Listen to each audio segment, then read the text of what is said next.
الحمد لله يا رب، الحمد لله يا رب.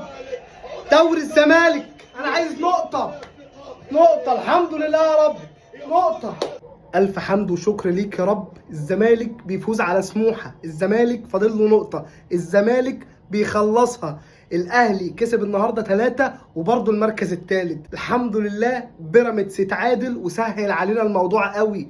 كده انا اروح العب ماتش سيراميكا، مش عايز منه الا نقطه، وبرضه هكسب ماتش سيراميكا باذن الله. انا رايح العب مع سيراميكا على المكسب مش على التعادل، لكن الحمد لله يكفينا التعادل. نحسم الدوري الاعظم في تاريخ مصر، نحسم الدوري الاصعب في تاريخ مصر. الزمالك بظروفه، الزمالك بالقضايا اللي عليه، الزمالك بالمشاكل اللي عنده، والزمالك بيعمل المستحيل. الحمد لله الزمالك النهارده كسب وما كانش باصص لحد، الزمالك كسب وما كانش مستني نتيجه من حد. بيراميدز كان هيكسب، الاهلي هو كسب، واحنا برضو مش فارق معانا، احنا كده كده باصين لنفسينا، احنا الفرقه الوحيده اللي مش باصه لحد. الحمد لله فوز ربنا كافئنا بيه.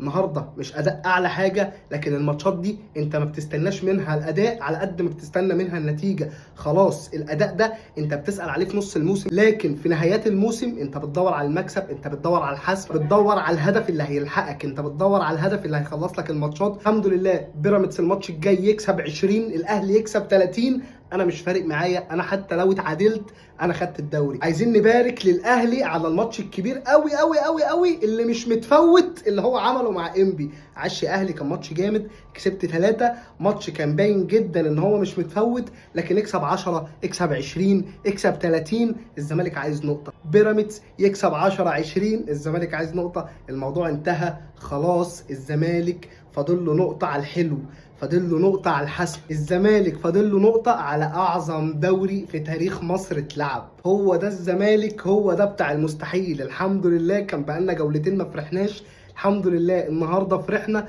والحمد لله البهجه رجعت لنا. للاسف خسرنا اخوان بزيرة النهارده. هو نزل الشوط الثاني، الراجل ده يا جماعه لعيب قوي، الراجل ده خامه، انا مش عارف هو دخل مصر ازاي. الراجل نزل 10 دقائق جاب لك الماتش، وللاسف اتصاب تاني. يا رب تبقى اصابه خفيفه ويلحق ماتشين افريقيا باذن الله، داخلين على المعترك الافريقي. الحمد لله الزمالك النهارده ريح نفسه عشان يخش ماتشات افريقيا، هو مش متوتر يخش ماتشات افريقيا، هو مركز في افريقيا بس، تخش تنهي افريقيا. لينا كلام تاني على ماتشات افريقيا، لكن النهارده احتفال بالدوري، النهارده احتفال ان احنا فاضل لنا نقطه ونخلصها، احتفال ان الزمالك عمل المعجزه وكسب المليارات وهو اللي حسمها. الزمالك اللي اتقال عليه نادي قليل وينافس على المركز الثالث والرابع، الزمالك النهارده بيقول لهم بصوا لي واتفرجوا عليا، انا فاضل لي نقطه وانتوا اقعدوا استنوني عشان اشوف